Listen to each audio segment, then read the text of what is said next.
नमस्कार, आप देख रहे हैं चौपाल समाचार। चौपाल समाचार की हर खबर समाज पर करती है असर और आज एक और असरदार खबर को लेकर हम आए हैं और वो खबर जो होती है ना, वो व्यंग के रूप में होती है। आपने पहले भी सुना होगा, जिसमें कि हम लोगों ने बात की थी। हमारे साथ पुनः मौजूद हैं मनोज सर, और ये वरीय पत्रकार हैं और नगर चर्चा लिखते हैं व्यंग के रूप में। और ऐसी ऐसी बात ये सामने इन्होंने लाई है ना कि देखकर बड़ा आश्चर्य लगता है कि वाकई में हम लोग जो हैं वो कितना संवेदनहीन हो गए हैं। ये बातें समझ में आती है जब इनकी कलम से जब बातें सुनने को वो लिखाती है और जब हम लोग पढ़ते हैं तो और पता चलता है कि वाकई में हम लोग को और संवेदनशील होना चाहिए, लेकिन वास्तविकता में हम लोग संवेदनहीन हो रहे हैं।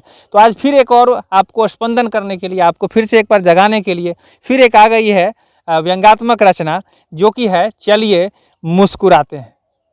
और जो ये बात है ना मुस्कुराते हैं, उसका थोड़ा चंद लाइन मैं आपको पहले सुना दूं इनसे रूबरू होने से पहले, कि इसमें इन्होंने लिखा है बहुत थोड़ी सी जो रचना जो है वो आपको स्क्रीन पर मैं दिखा दे रहा हूँ, पूरा पढ़िएगा। लेकिन ये जो आखिरी के तरफ में जब आप बढ़ेंगे तो जहाँ से आपको दिखेगा कि बापू के बंदर बन जाइए, वही बापू के बंदर, बुरा मत बोलो, बुरा मत सुनो, बुरा मत कहो। तो यही लिखते हैं कि बापू के बंदर बन जाइए, मन में उठ रहे टीस को दबाइए, भले ही अधूरे पुल निर्माण, जर्जर सड़क श्रीमान, तमाशबीन हाई मास्टर लाइट, मुंह चिढ़ाती रहे, नजरें झुकाइए और मुस्कुराइए, आखिर अच्छे दिन किस काम के, सबका साथ सबका विकास कर भी सच्चाई देखिए, पकाइए पचाइए और मुस्कुराइए। पकाइए कि पचाइए यहाँ पर। तो देखिए, मैं वही कहना चाहूँगा, आज जो आप देख रहे हैं ना, हम लोग वहीं पर लोकेशन पर आ गए हैं। क्योंकि इनकी जो बात रचना थी वो खींचती हुई लेकर आई उस लोकेशन पर जहाँ पर इन्होंने जो लिखा है ना लाइन कि अधूरा पुल निर्माण। अब उसी पर चर्चा होगी और इस व्यंग पर भी चर्चा होगी। आप लोग नज़र बना कर रखें, कान को कह रहे कि आप लोग एकदम खड़ा करके सुने कि क्या हम लोग कह रहे हैं, और संवेदनहीन हैं आप या संवेदनशील हैं आप, इसी की परख होनी है। इस वीडियो को आप अगर संवेदनशील हैं तो ज़्यादा से ज़्यादा शेयर करिएगा, इस वीडियो पर बने रहिए और सुनिए कि क्या कहना चाहते हैं। आपको बहुत बहुत स्वागत है। धन्यवाद अभिषेक जी। एक्चुअली आपने फिर मौका दिया। मेरे जो व्यंग हैं चलिए मुस्कुराते हैं, यह जन सरोकार से जुड़ा मुद्दा होता है। जैसा अभी आपने कहा कि हम संवेदनहीन हो चुके हैं। मेरा यह कहना है कि मैं अगर सीधे कह दूं कि आप संवेदनहीन हो तो बड़ी मुश्किलात हो सकते हैं। हो सकता है किन्हीं को बुरा लग जाए और दूसरे ढंग से पेश आ जाएं, अभद्र व्यवहार करें। तो एक सहज माध्यम होता है कि आप उसको चुटकी लें, आप उसको व्यंग से याद दिलाएं कि आप जो कर रहे हैं कहीं ना कहीं उसमें त्रुटि है। जैसे यह पुल निर्माण, ये बरसों से निर्माण अधूरा पड़ा हुआ है, जबकि यह पुल अगर निर्माण हो जाता तो मुजफ्फरपुर वासियों की यह बहुत प्रतीक्षित जो सोच था, समझ था कि अखाड़ा घाट पुल जो है उसके आधे से ज़्यादा भार कम जाते। चूँकि जो दरभंगा के क्षेत्र से, बोचहां के क्षेत्र से जो लोग आते हैं वो सीधे सीधे इसी पुल के माध्यम से नगर क्षेत्र में आते, वरना 0 माइल होके आते हैं और अखाड़ा घाट पुल पर पिस जाते हैं। उसमें अभी आपने यह भी बताया कि हाई मास्ट लाइट जो ये भगत सिंह चौक गोलंबर जो है 0 माइल, वो सबसे बड़ा चौक इसलिए कहिए कि वो नेपाल से, मधुबनी से, दरभंगा से इस शहर को जोड़ती है। तो एक अंतर्राष्ट्रीय गोलंबर जैसा है और वहाँ पर एक नहीं 2 हाई मास्ट लाइट लगे हुए हैं, लेकिन वो दोनों हाई मास्ट लाइट नहीं जलते हैं। समझिए कि हम संवेदनहीन होकर उसको देखते हैं, मुस्कुराते हैं। ऐसी बहुत सारी बातें हैं। जैसे अभी इस पुल की बात हुई तो आपके यहाँ एक सड़क बनाई गई जिसको हम लोग मेरिन ड्राइव बोलते हैं। मेरिन ड्राइव के अंतिम छोर पर वो जो ज़मीन का विवाद का मामला था, वो ज़मीन विवाद मामला प्रशासन कह रही कि पूरे हो गए, लेकिन वहाँ आप देखेंगे उस कोने पर मकान बन रहे हैं। तो उस मकान जो बन रहे हैं, उस मकान को जब आप देखेंगे तो सोचेंगे कि प्रशासन फिर उसको तोड़ेगा कैसे। एक तो अभी ज़मीन का विवाद था और एक बार जब मकान बन जाएंगे तो उसको तोड़ेगा कैसे। तो यह संवेदनहीनता या तो प्रशासन, या तो सरकार, या तो हम कर रहे हैं। हम एक तरफ चाहते हैं कि हमको विकास मिले, हमको सुविधाएं मिले, लेकिन हम उसमें जिला प्रशासन, सरकार के साथ हाथ नहीं बटाते हैं। ऐसी बहुत सारी बातें हैं। आप बहुत जगहों पर देखेंगे, जैसे आप जिला समाहरणालय के पास जाएं तो उस मोड़ से जब जाते हैं तो आयुक्त का कार्यालय पड़ता है। आयुक्त कार्यालय के पास अवैध रूप से ये ऑटो टेम्पो का पड़ाव है। वो कहते हैं कि वहाँ हमारा अधिकृत पड़ाव है, ये कहते हैं कि पड़ाव नहीं है, लेकिन वहाँ पड़ाव बने रहना ये बताता है कि हम कितने संवेदनहीन हैं, संवेदनशून्य हैं। जी, तो देखिए इन्होंने करेक्ट किया है। मैं फिर से आप लोगों को दोहरा के बता देता हूं कि मैंने आपको संवेदनहीन नहीं कहा है, सर ने करेक्ट कर दिया है।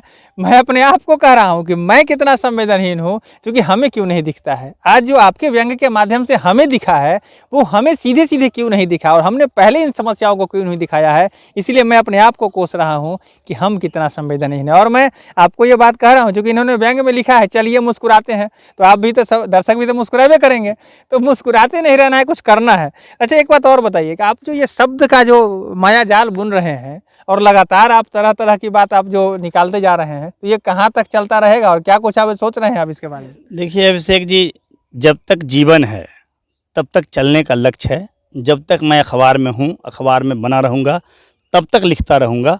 और मेरी कोशिश यह रही कि अगर मैं इससे सेवानिवृत्त हो जाऊँ या अखबार से कभी न कभी हटाया जाऊँ, तो भी अगर मेरा बस चले तो सोशल मीडिया पर इन बातों को लिखता रहूँ।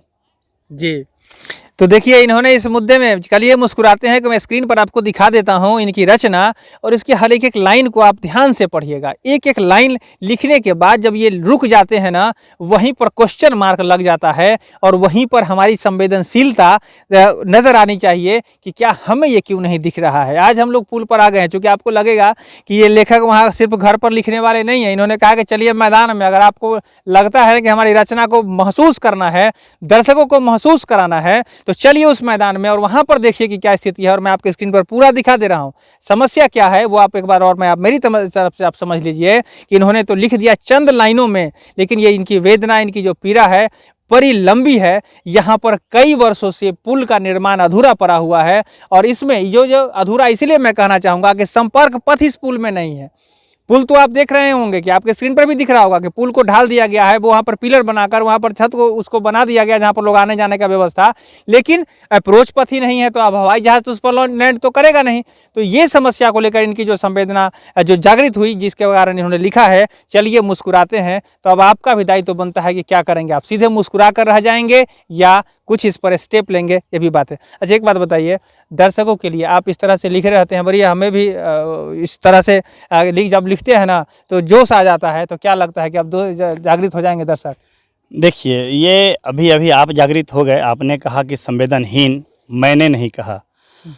हमको संवेदनशील बनना है, यह इस लेख का प्रामाणिकता है कि कहीं ना कहीं लोग अगर पढ़ते हैं, जगना चाहते हैं तो जगें। यही एक लेखक का जो रचना है ना, उसकी सार्थकता है कि आप उसको पढ़ें, सोचें, समझें और जागरूक हों।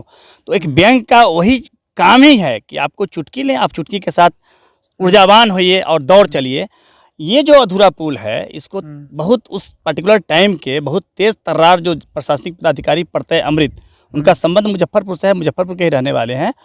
तो उन्होंने नीतीश कुमार के महत्वाकांक्षी योजना को अमली जामा पहनाने के लिए महज 1 साल का समय रखा था, और कभी ये संपर्क सड़क को लेकर ये कार्य बाधित हुई। उसके बाद फिर से शुरू होना बहुत ऐसा लगा कि बनेगा ही नहीं। बीच में जब वो 2 पाया नहीं बना हुआ था, उसका निर्माण शुरू हुआ, तो लोगों में उम्मीद जगी। और इधर हमको लगता है कि कम से कम 1 साल पहले से जिला प्रशासन बता रही है कि संपर्क सड़क के लिए सड़क का ना जो ज़मीन था उसका विवाद हल हो गया है, फिर भी इस काम का शुरू नहीं होना। बड़ी लगता है कि कहीं न कहीं हम लोग शिथिल हैं, और इसीलिए इन सब जो लेख हैं, जो रचना हैं, जो व्यंग हैं, लिखने का कारण अभी आपने देखा कि यहाँ के एक बुजुर्ग ग्रामीण बता रहे थे कि 2 दिन पहले भी अखबार में खबर आई है कि यह पुल बनेगा। उनके भी ना नज़रों में ना तेज है कि बनने के खबर से नज़रों में तेज है। तो हम और आप जो रोज़ गुजरते हैं इस पुल से, मेरा घर भी उस पार है नदी के, रोज़ हम उस पुल से गुजरते हैं, रोज़ वहाँ जाम में फंसते हैं। तो हमारा नैतिक दायित्व बनता है कि हम आपके, अपने और जिला प्रशासन के जो कमियां हैं, जो सुविधाएं हैं, जो हो सकता है, उसके प्रति आपको हम जागरूक करें। यह लेख उसी का नतीजा है। चलिए मुस्कुराते हैं, तो चलिए मुस्कुराते हैं। पहले तो आपने देख लिया था ना कि बारिश का बहाना है, उसमें भी इन्होंने तो कीचड़ फैला ही दिया, और उस पर भी काम हो रहा है। मैं दर्शकों को बता दूं कि काम शुरू हो गया है, और जैसी जो आप लोगों का जो सहयोग प्यार मिल रहा है ना, जिस पर काम भी हो रहा है, आप अगर देखेंगे तो उन सारी जगहों पर सर मैंने महसूस किया है कि जहाँ जहाँ पर हम लोगों ने उस पर जो ऑब्जेक्शन लगाया था कि इस तरह की समस्या है, अब वहाँ पर झंडा गाड़ दिया गया है, वहाँ पर जो है रोक दिया गया है। और इन चीज़ों को भी हम धन्यवाद देना चाहेंगे, प्रशासन को भी, जो भी लोग उन्होंने काम किए हैं, आपको धन्यवाद देना चाहेंगे कि आपने इस तरह से स्टेप लिया है। और आप दर्शकों के लिए मैं ये ज़रूर कहना चाहूँगा कि आज जो ये समस्या जो है ना, जिस तरह से यहाँ पर ये मामला रुका हुआ है, जिस तरह से ये पुल निर्माण जो आधा अधूरा पर रुका हुआ है, आप लोग अगर प्रयास करेंगे तो हम लोग बहुत जल्दी इनके चलिए मुस्कुराने के साथ साथ हम लोग वाकई में इस पर जो है वो गाड़ी से चलते हुए मुस्कुराएंगे, ये भी आप लोग का सहयोग बनेगा। तो आपका जो सहयोग है, जिस तरह से समाज के प्रति आप जागरूक रहते हैं, समाज के बारे में सोचते हैं, हम आशा रखते हैं कि आप लगातार समाज को इसी तरह से मदद करते रहें। और दर्शकों से भी हमारी अपील रहेगी कि आप दर्शक भी अपने स्तर से जो इसे लाइक करते हुए, शेयर करते हुए और अपना कमेंट लिखते हुए जो मदद करेंगे ना, वो भी बहुत ही सार्थक रहेगा। तो बहुत बहुत धन्यवाद सर आपका इसमें इस तरह की रचनाओं को रचने के लिए, लिखने के लिए। धन्यवाद अभिषेक जी, आपने मौका दिया। मैं चौपाल समाचार और इसके व्यूवर्स का आभारी हूँ। और मैं ये कहना चाहता हूँ एक अंतिम, कि जैसे हमने लिखा कि चलिए मुस्कुराते हैं, ये फ़िलहाल अभी वो व्यंग है, लेकिन यह काम जब पूरा हो जाएगा, जाहिर सी बात है कि हम लोग मुस्कुराएंगे। जैसे आपने कहा कि पिछले कुछ बातों पर प्रशासन ने स्टेप लिया है, मैं उनका भी स्वागत करता हूं और आभारी हूं कि उन्होंने इसको समझा। ये जन सरोकार से जुड़े मुद्दे हैं, अगर आप उस पर बढ़ते हैं, काम करते हैं, निश्चय ही यह व्यंग सही मायने में लोगों को मुस्कुराने का अवसर देगा। धन्यवाद जी, तो बहुत बहुत धन्यवाद। एक शब्द और में आपने जो जोड़ दिया कि मौका दिया, तो आपने हमारे साथ जो समय दिया है इसके लिए हम भी आभारी, हमारी पूरी टीम आभारी है, क्योंकि आपका भी समय बड़ा महत्वपूर्ण होता है।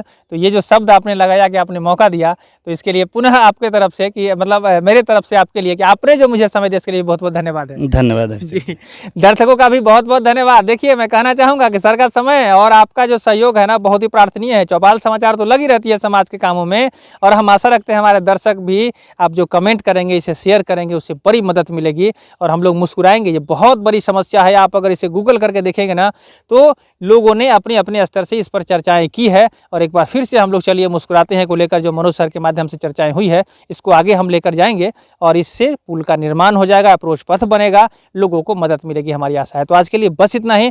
मैं कहना चाहूँगा, चौपाल समाचार से नहीं जुड़े हैं तो जुड़ जाएं। बराबर हम लोग इस तरह की रचनाएं, इस तरह की खबरें लेकर आते रहते हैं, तो यही सिलसिला जारी रहेगा, हमारी आशा है। आज के लिए बस इतना ही। मैं हूँ अभिषेक आनंद, चौपाल समाचार के लिए। धन्यवाद।